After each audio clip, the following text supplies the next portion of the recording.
is, then you are judged still by what you do, and you are close to Him as by your deeds, and everything will be judged based on your merit. What have you prepared for it if He's going to come? No. There's a common belief that we cannot use logic and reason to understand religion. Do you agree with this? What, using? We cannot use logic or reason to understand religion. How come the Quran al-Kareem mentions أَفَلَا يَنظُرُونَ إِلَى السَّمَاءِ? Don't they look at the skies? كيف رفعت, how it was elevated, and at the والجبال كيف نصبت, and the mountains, والأرض كيف سطحت, and the earth, how it's made livable. And how about the إبل كيف خلقت, and the camels, how are they created? أفلا يتفكرون, don't they think? أفلا يعقلون, don't they capacitate and understand? أفلا ينظرون, don't they see? All these things are reasoning. Al-Quran talks about reason. If you have no reason, you're not accountable. أنت غير مكلف. يعني someone who's insane has no reason. Are you accountable? No, of course. Anyone who's insane, meaning lacks reason and logic, then you're not accountable. So therefore, Al-Quran uses the intellect to also prove many ideas. Notice when Ibrahim alayhi salam, we talked about him, فَلَمَّا رَأَى الْقَمَرَ بَازِغًا قَالَ هَذَا رَبِّي. When he saw the moon, they're worshipping the moon. He said, this is the God I'm supposed to be worshipping now? He's going and coming back and all this. Moon comes at the end and the beginning of the night, leaves at the end. This is logic. All these things are logical initiatives to trigger their understanding, so they can move. So أَفَلَا يَعْقِلُونَ. يَعْقِلُونَ comes from عقل أو عقل. It means understand. And how do you understand? Logic and reason. Otherwise you don't understand. Why is only Prophet Muhammad mentioned in al-Tahiyyat in the last rakat of each prayer? Does that mean that Allah subhanahu wa ta'ala favored him more? First of all, not only the Prophet Muhammad sallallahu alayhi wa sallam, but also Ibrahim alayhi salam. Allahumma salli ala Sayyidina Muhammad wa ala ali Sayyidina Muhammad kama sallaita ala Ibrahim wa ali Ibrahim. Number two, yes, the Prophet sallallahu alayhi wa sallam, we believe, is the best of prophets. تِلْكَ الرُّسُلُ فَضَّلْنَا بَعْضَهُمْ عَلَى بَعْضٍ. And that's among his khasa'is, sallallahu alayhi wa alihi wa sallam. Last written question is it shirk to say Ya Rasulullah? If you attribute any creation, and that includes the best of the creation, sallallahu alayhi wa sallam, if you attribute him with any attributes of the creator, that is shirk. Yani if you attribute any creation with the attributes of the creator, هذا shirk. One last question, I didn't realize I had one more card below here. Why we should celebrate Milad Sharif? بسم الله الرحمن الرحيم. قل بفضل الله وبرحمته فبذلك فليفرحوا. The ayah means, because of the fadl of Allah subhanahu wa ta'ala, and because of the rahmah of Allah, فَبِذَلِكَ فَلْيَفْرَحُوا, they should be happy. And there is no mercy better than the Prophet sallallahu alayhi wa sallam. So that's why you should be happy for the mercy of Allah subhanahu wa ta'ala, which is manifested in a sense in the sending of the Prophet sallallahu alayhi wa sallam. I do not limit being happy. I don't like to use the word celebrate. I like to use the word being happy. Being happy for the birth of the Prophet ﷺ is obligatory upon every Muslim. It means if you're not happy, you're not Muslim. By default. Now, how do you express your happiness? The best way to express your happiness is, of course, do siyam the day he's born. Sallallahu alayhi wa sallam. Make ta'at.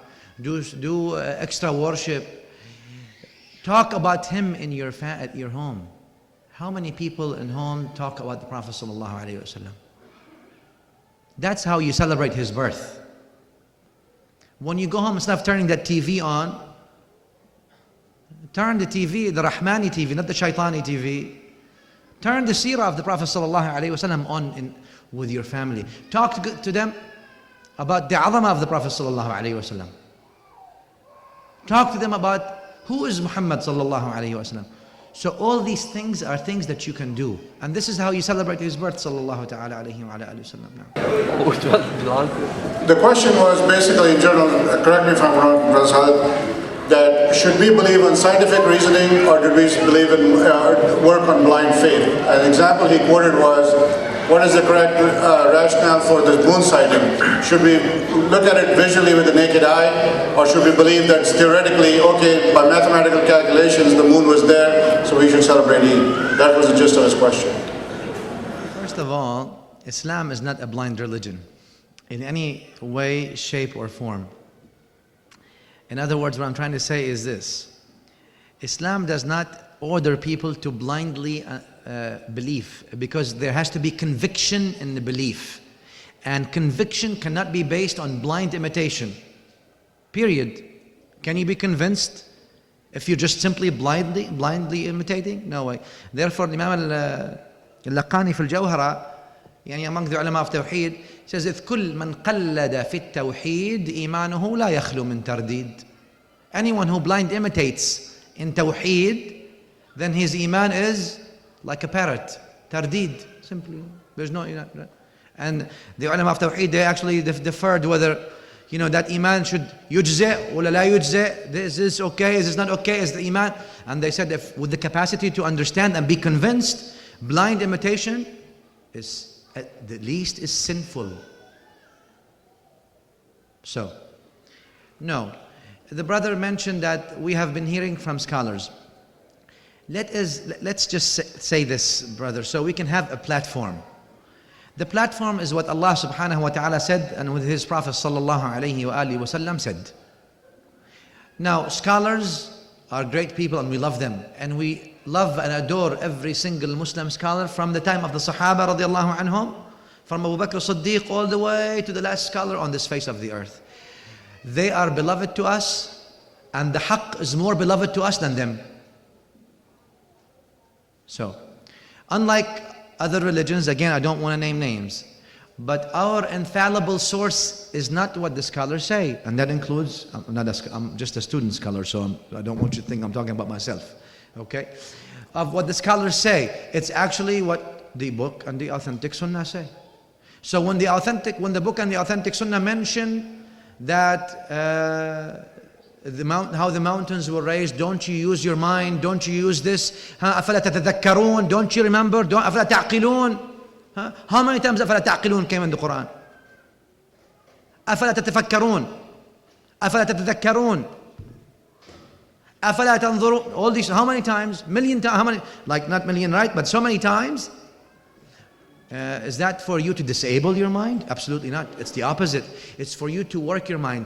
And al-Anbiya used the logic with people when they debated people.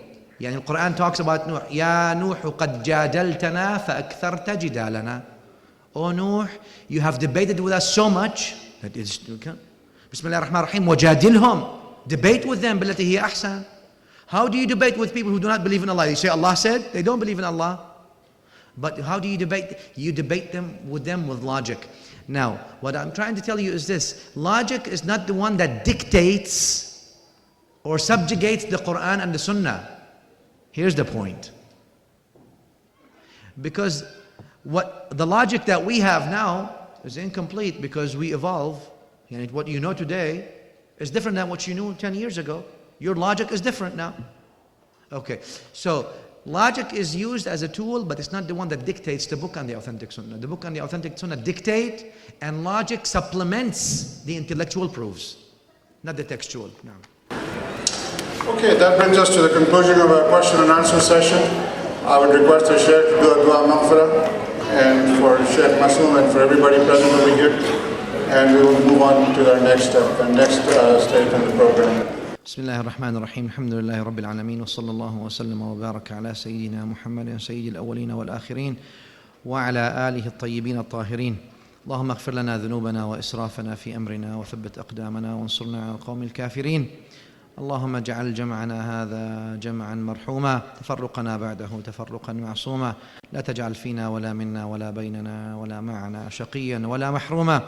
اللهم اقسم لنا من خشيتك ما تحول به بيننا وبين معاصيك، من طاعتك ما تبلغنا به جنتك، ومن اليقين ما تهون به علينا مصائب الدنيا. متعنا اللهم بأسماعنا وأبصارنا وقواتنا ما أحييتنا، اجعله الوارث